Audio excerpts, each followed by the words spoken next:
Alright guys, it's Johnny coming here.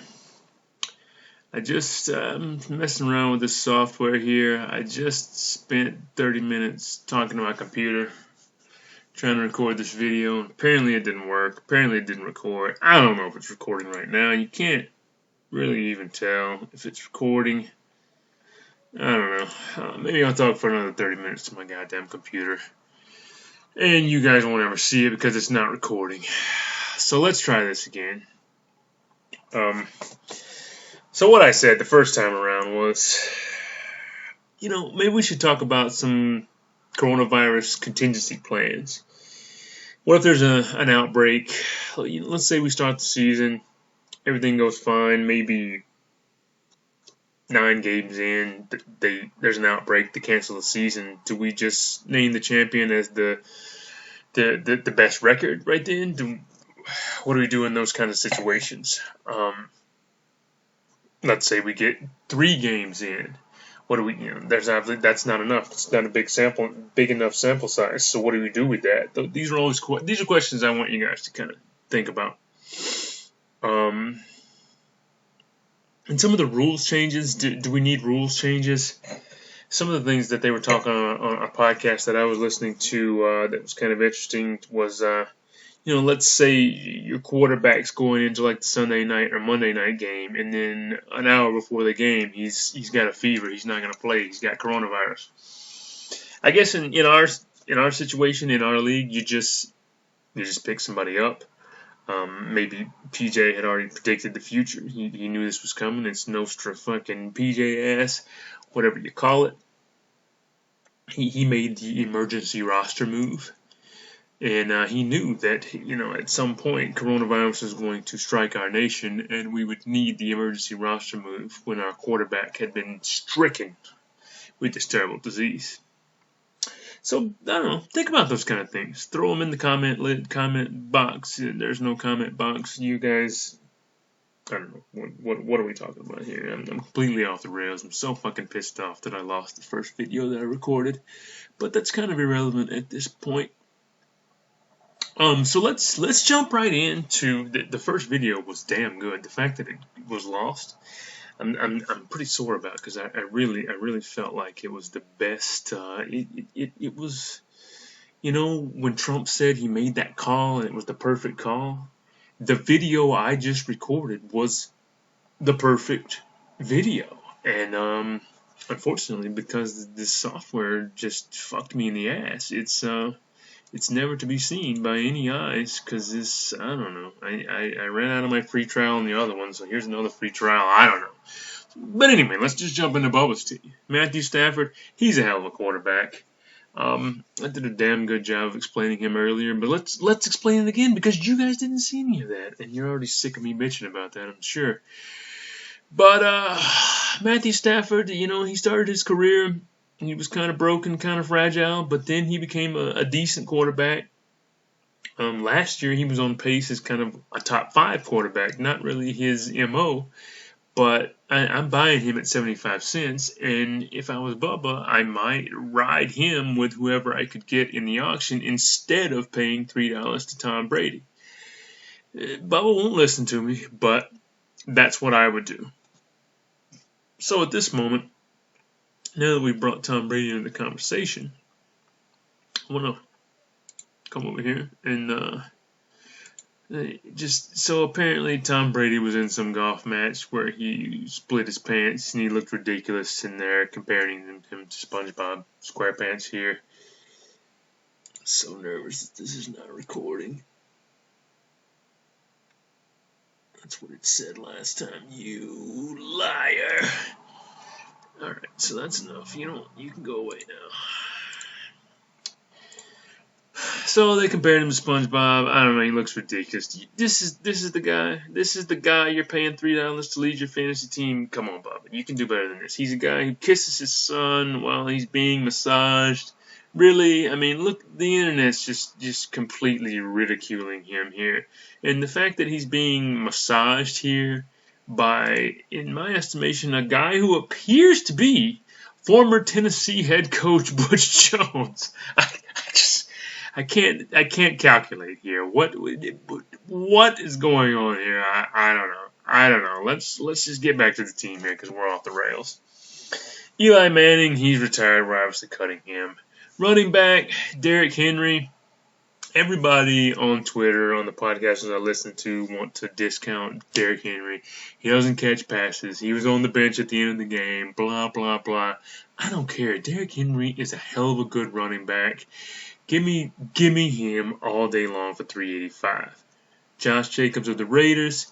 He had an up and down season, but he showed some potential. He hurt his shoulder. $3.85 is a lot of money, but both of these guys here, arguably top 10 running backs going into 2020, if not that, top 15. You agree? Yeah, Sapphire's down here, but she's feeling kind of lazy. You want in on this? Okay. Let's give it another try. All right, Sapphire wants in for a few segments. Yeah? You want in? All right. So that's $7.70 in running backs. That's all. Oh, you feeling lazy? You want to go lay back down? Yeah, that's a lot of money in running backs. So you move on to Ronald Jones, the Buccaneers. They drafted Keyshawn Vaughn. Maybe they're bringing in a guy like Devontae Freeman. $1.50 is too much for me for a guy like Ronald Jones. Marlon Mack of the Colts. $3.90. Obviously, way too much money for Marlon Mack. They drafted Jonathan Taylor. Naheem Hines is your pass-catching back. No, get out of here with Marlon Mack. A.J. Brown of the Titans for 50 cents. Bubba got him in the auction. Hey, don't chew on your ass while I'm recording the video. Refrain. Just hold off on the ass chewing. A.J. Brown. How did Bubba get A.J. Brown for 50 cents in the auction? I don't know, but great move, Bubba. Good work. Devontae Parker. He's become something after all.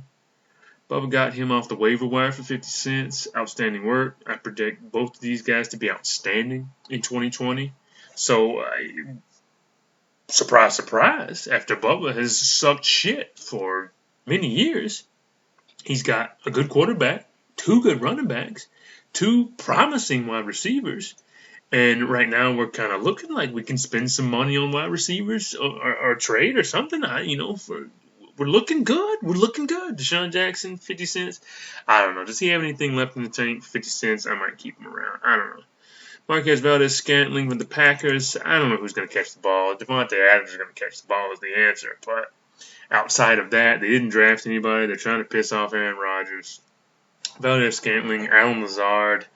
The other guy, I can't think of his name right now. It doesn't really matter. They all suck. Deshaun Hamilton, he was a name at one point, but now Cortland Sutton and Jerry Jeudy are ahead of him. Keyshawn Johnson, kind of the same story. He's got Christian Kirk, all these other guys. DeAndre Hopkins ahead of him now, cutting him. The tight ends, for some reason, Bubba has 3 outstanding tight ends. What is he going to do with all these tight ends? Is he going to, can you start 3 tight ends in TFFL? Is that even a legal starting lineup? I don't even know, but it's something we need to check into for Bubba because he's got 3 of the best tight ends available. Travis Kelce, he's maybe the best overall. Probably Kittle at this point, but Kelsey's in the conversation, anything related to Mahomes. Mark Andrews, he was outstanding last year. He's on the way up.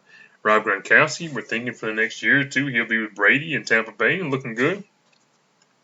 Will Dissly, they got Greg Olsen. Dissly was hurt. I'd probably cut him. I could see the argument for keeping him. Kicker,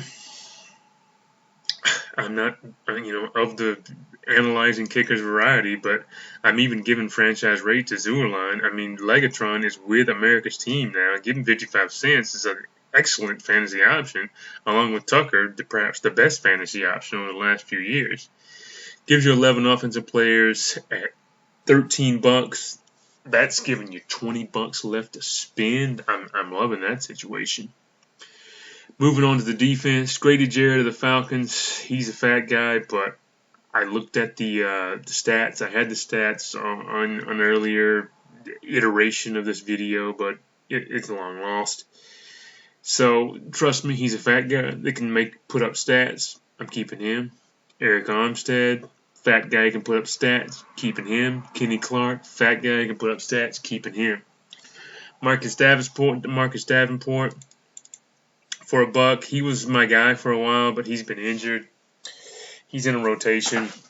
No thanks. Emmanuel Ogbah, who the hell is that? I don't know. Nick Williams, is that even a real name? I feel like you made that up. I don't know. Is that even a real person? Moving on to the linebackers, Devo Jones. He's the alpha for the Falcons, keeping him for $1.75. Joe Schobert. I mean, just a year ago, my diagnosis of Joe Schobert was that he was done. The Browns had drafted some young players they were going to replace him, but no, I'm keeping him. Todd Davis, he's been a good performer lately, definitely for 50 cents. Matt Wilson for 90. That's maybe expensive, but I think he's going to be the guy for the Browns. I keep looking. I'm going to tell this story again. I'm going to pretend like this is the first time I've told it. My hand is hurting because I was walking home from work on this bridge that I have to walk along. It's very dangerous. It's very close to traffic, and about maybe 30 yards ahead of me, a car wreck happened, and I was just going to kind of hang out. It was just kind of this lady and this doucher that I was going to make sure was not going to, be angry with this lady. He was in his sports car, and oh no, somebody smashed into my sports car. So I was just going to sit there and make sure I didn't have to scatter his teeth all over Seattle's Ballard Bridge. And luckily, I don't know if it was my presence had anything to do with it, but he decided to keep his cool and collect the insurance information and move along. But then I noticed that the young lady had a shredded tire, so I had to help her change that. I didn't have to. I chose to because I'm an awesome person. So I escorted her up to a safe place and changed that tire for her. And luckily, the tools she had were they sucked shit, for lack of a better word, and the lug wrench she had was covered in battery acid. I scraped myself all up trying to figure out her jack, and then I got battery acid in my wounds, and it's just really been pretty shitty. But anyway, we're talking about Quan Alexander here. He's owed $1.70. Yeah, he was a guy at some point, but I don't know. He was injured last year. Fred Warner's the man now. Dre Greenlaw looked freaking like a missile just last year. Give me those guys before Quan Alexander for $1.70. Devondre Campbell for 50 cents. I mean, maybe, but I mean, they drafted the guy out of Clemson whose name escapes me right now. They got Jordan Hicks. No thanks from Devondre Campbell. Whitney Merciless, he's a pass rusher. Get him out of here. Derwin James. We need to see him stay healthy, but he's one of the best guys. Clayton Gathers, I mean, if he's going to stay healthy, sure. The Buccaneers, I don't know what's going on with the Buccaneers. Eric Reed, if he's going to have a spot, he's worth keeping. Monte Nicholson, Darnell Savage, no thanks. Brings us to 9 defensive players at $7.65. Altogether, 20 players at just under $21. Now, this is a pretty good team we got here. I mean, this is a solid linebacker core, a decent defensive line, a decent base at defensive back. We need some work here. The best kickers in the league, okay. The best tight ends in the league, a decent base at wide receiver, 2 expensive but good running backs. He's gonna keep Brady and obliterate this right here, the money that he has to use, and then I gotta play. You'll pay Jerry Jeudy $2 and something at the second pick. So, but still, this is promising. Bubba's got something to work with.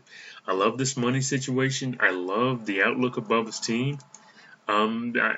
Bubba should be optimistic. I like this team. I like where it's going, and he's got some money to spend to make it better. If I was him, I would transition Tom Brady and get him back for way cheaper than $3. But if he's not going to do that, maybe Marlon Mack.